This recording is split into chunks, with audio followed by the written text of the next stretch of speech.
Baik sahabat, di video sebelumnya ada bagian yang membahas Bretton Woods Conference, yang dimana di Bretton Woods Conference ada pembentukan atau penetapan dolar sebagai mata uang dunia atau world currency, dan pembentukan World Bank dan pembentukan IMF.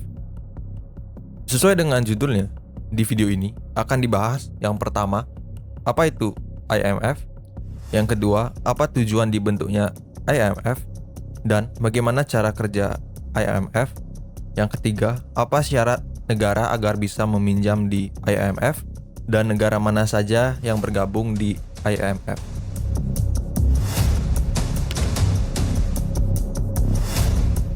Yang pertama, IMF adalah singkatan dari International Monetary Fund atau Dana Moneter Internasional yang dibentuk pada saat Perang Dunia Kedua ketika telah ingin berakhir.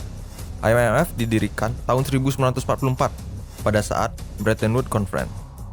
IMF mulai beroperasi tahun 1945 dengan jumlah negara yang menjadi anggota sebanyak 29 negara awalnya, dan pada tahun berikutnya, tahun 1946 bertambah menjadi 39 negara dan kini menjadi 190 negara.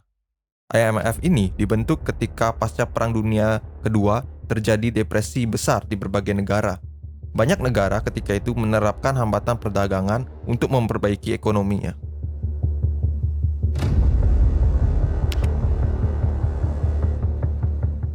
Yang kedua, apa tujuan dibentuknya IMF? Tujuan dibentuknya IMF awalnya dalam pasal persetujuan yaitu: yang pertama, mempercepat kerjasama moneter internasional. Yang kedua, mendorong perdagangan internasional. Yang ketiga, menyediakan lapangan pekerjaan. Yang keempat, kestabilan nilai tukar. Yang kelima, pertumbuhan ekonomi berkelanjutan. Yang keenam, menyalurkan sumber daya kepada negara anggota yang mengalami kesulitan. Yang ketujuh, mengentaskan kemiskinan di seluruh dunia. IMF sejak awal bertujuan menata ulang sistem pembangunan internasional. Dana Moneter Internasional juga menyediakan bantuan untuk mencegah krisis ekonomi internasional pasca Perang Dunia Kedua. Mulia sekali ya sahabat. Cara kerja Dana Moneter Internasional. Dana Moneter Internasional mendapatkan modal dana dari kontribusi finansial negara-negara anggota. Setiap negara anggota yang bergabung dalam anggota Dana Moneter Internasional wajib memberikan dana yang disebut dengan kota.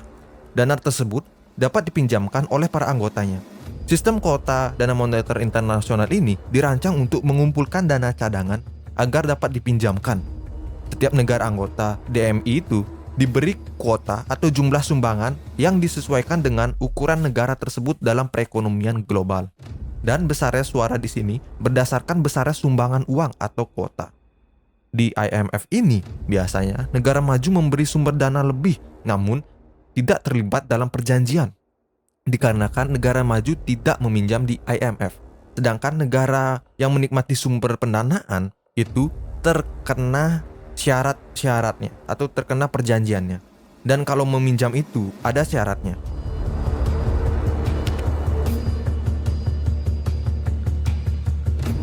Yang berikutnya, apa syarat agar bisa meminjam di IMF dan negara mana saja yang bergabung di IMF?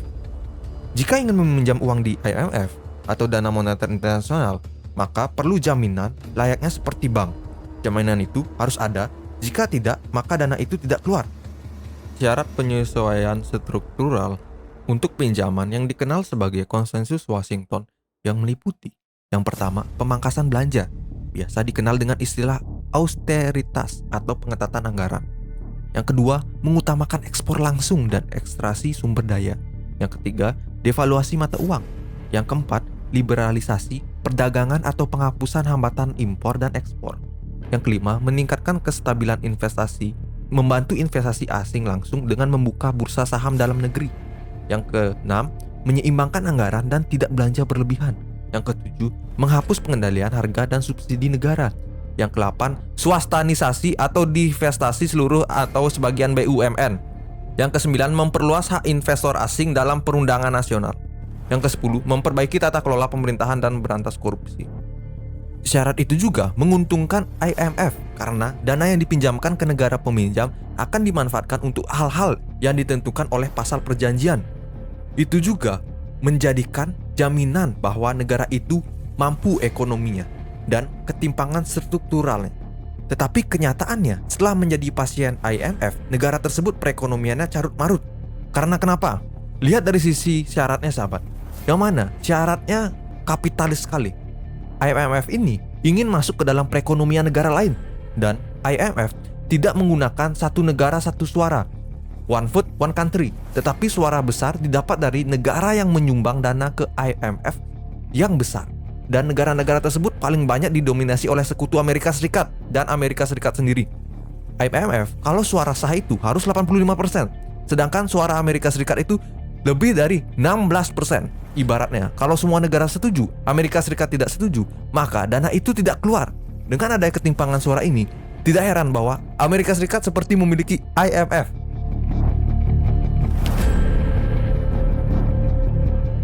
Penutup, dengan itu sahabat, kita harus memilih pemimpin yang baik. Apalagi di tahun 2024 itu terjadi pemilihan presiden, yang dimana itu yang menentukan 5 tahun ke depannya sampai 2029 Indonesia mau dibawa kemana. Semoga siapapun yang menjadi presiden itu paham dengan hal begini, paham geopolitik, geoekonomi, dan hal-hal seperti ini. Jika ada salah dan ingin menambahkan, silahkan tambahkan di kolom komentar. Menurut sahabat, bagaimana?